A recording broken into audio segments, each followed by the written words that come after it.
Aguero! Batistuta! Oh, what a fantastic hit! England are in again. It's Emil Heskey! It's 5! Into Sheringham, and Solskjaer has won it! Dennis Bergkamp neemt de bal aan. Dennis Bergkamp! Dennis Bergkamp! Dennis Bergkamp! Dennis Bergkamp! Dennis Bergkamp! It's a wonderful run from King! Gerard! You beauty! Unbelievable! Okay, so, right, ladies and gentlemen, versus. We've done this feature once before. Mr. McAvoy and I, we did a sort of test episode, which was about 15 minutes long, and it was Del Piero versus Totti. I urge you to go and listen to that in our archives if you are on SoundCloud or iTunes or whatever. It's all there. So what we're going to do for the versus feature is we're going to give two of our pods, so in this case it's going to be Lee and Wesley, and we're going to give them 90 seconds each to talk about the player that they've brought up. I don't know if we're going to decide between us which we think is better, or maybe just leave it open completely, because ultimately we're talking about two legends in whichever case, you know. Yep. But we're putting this argument to you, listeners. So what we'd like is for you to basically just listen to the arguments, put your own opinions in there, and maybe tweet us and tell us what you think. We are the 12th_. So yeah, all right. So shall I introduce you both and the players we're doing, or I'm worried about the 90 seconds. What do you think it's too long? No, I'm worried that I might go over 90 seconds. So if I suddenly speed up towards the end, you know why. I wouldn't worry. Lee's under, so you can have 30. You can have 30 of my seconds. All right, so I'll just tell the audience what it is, shall I? And then we'll go into it for each of you, yeah? Yep. Okay, so today's episode is going to be Bergkamp versus Cantona, two key players which we think from the Premier League era, two players that were catalysts for huge success at their clubs. Mr. McAvoy's got Cantona. We've got Wes over here. Halfway round. Sorry, yeah, other way around. Wes has got Cantona. Lee's got Bergkamp. I was worried about my prep then. Just switch over your notes. Okay, Lee first. Wes first. Wes first. Am I going first? Yeah, I would like Wes to see what Wes first. is going to say. 90 seconds on the clock. If you're listening to this, by the way, listeners, we are going to put this as a video, just this part, so you can watch this on Facebook and YouTube. And I'll try and find some sort of timer that I can put in the corner so we can see if we're going to do 90 seconds or not. We haven't tested this in 90 seconds, so this is the test right now, live on air. Okay. Ready? Yeah. Go. I'm going to give a bit of background first. So his family home was a cave in one of the hills in Les Calios area of Marseille, and he came from a family of immigrants. I'm just chucking it out there because I think, tough background for him. Yeah. Recognition though, he's been French champion twice with Marseille.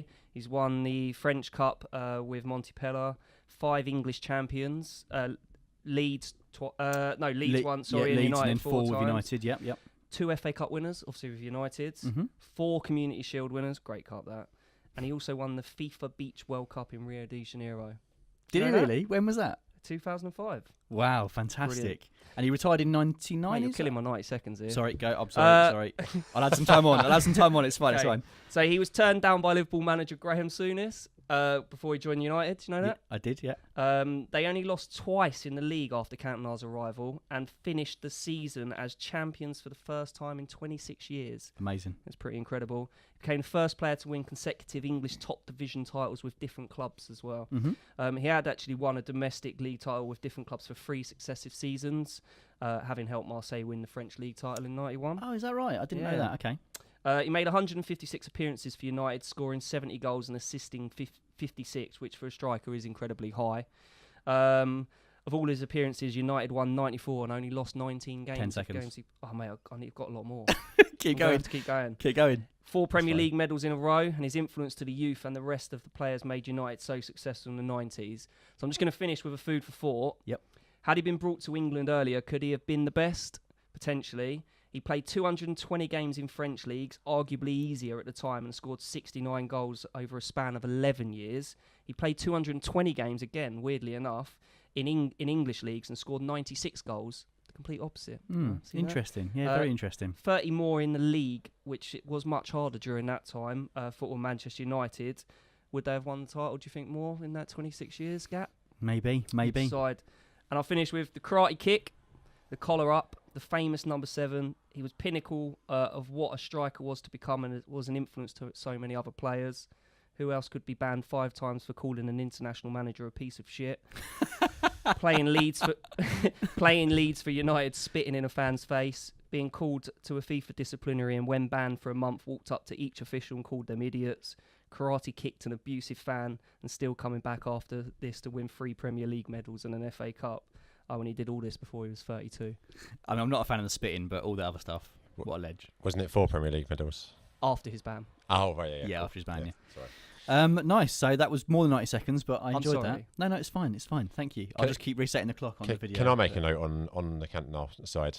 You were talking about the difference between the French league and the Premier League. Could it be the Fergie influence that brought the best out of him?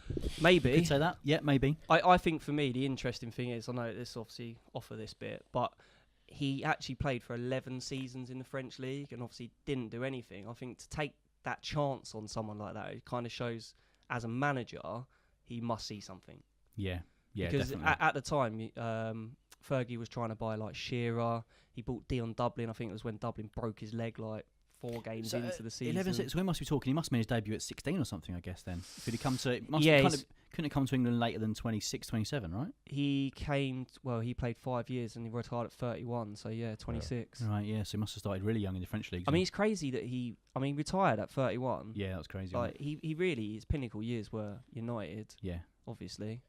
To win 3 consecutive titles in a row with 3 different clubs is pretty. That is impressive. Crazy. I never knew that. I knew he won with Leeds United, didn't I? It was with was it Montpellier, did you say, or Marseille? Yeah. Oh, Marseille. Marseille. He won the consecutively. Okay. He's been banned so many times. Yeah, he was. But how many red cards do you think he's had in his career? Well, it was a different game back then, wasn't it? So you get less. I mean, he did once karate kick Vinnie Jones basically in the face. 4. I say 4. You were right first, 3. Oh, okay. 15 yellows. Yeah. It's a different game. Imagine how many you get now playing that way.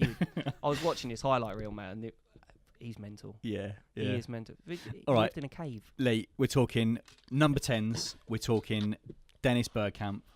We're talking... No, I'm not going to say anything. I've got my opinions on both players, but over to you. The floor is yours, Mr. McAvoy.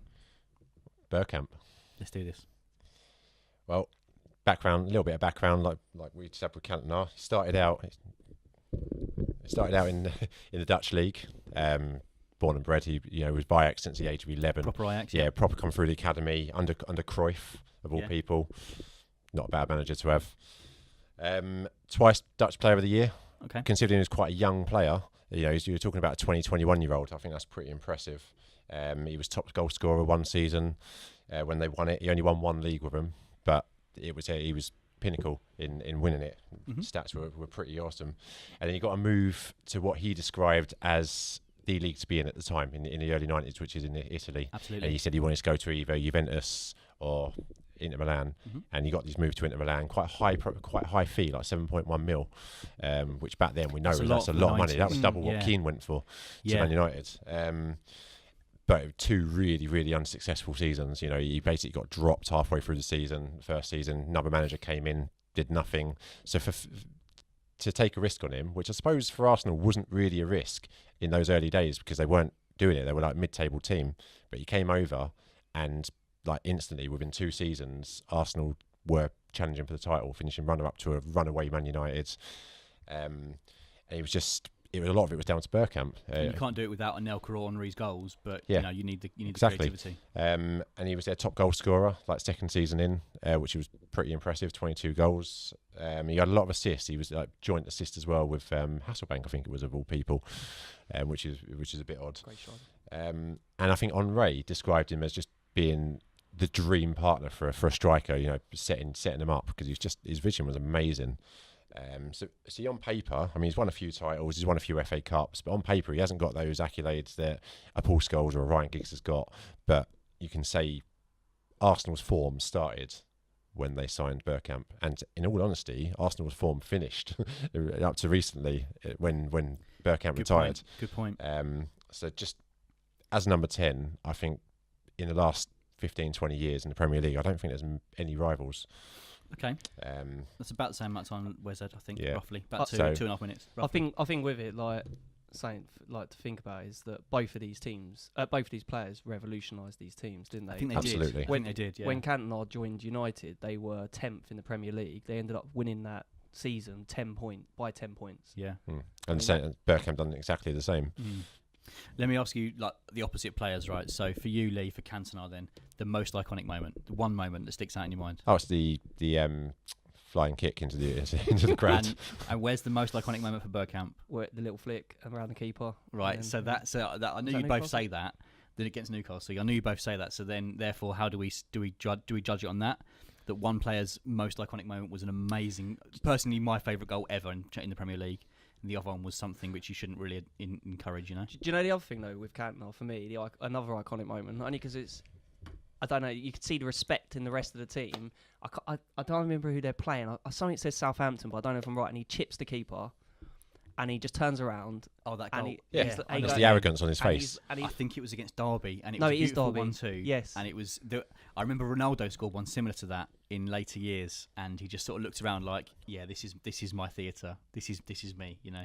Love that. There's a couple of key... Can I just have another 15 seconds? There was a couple of key things I actually missed out there. You know, Bergkamp was twice finished third in the World Player of the Year. Did he? Which, for someone that's not getting those high amount of goals, that's quite a good That's achievement. impressive. I didn't know that. Was that before Arsenal? That was... No, during Arsenal. Oh, okay. Yeah. Was it 93 and 96? So maybe, yeah. Oh, before it, just slightly before, yes. It must have been Inter and Ajax.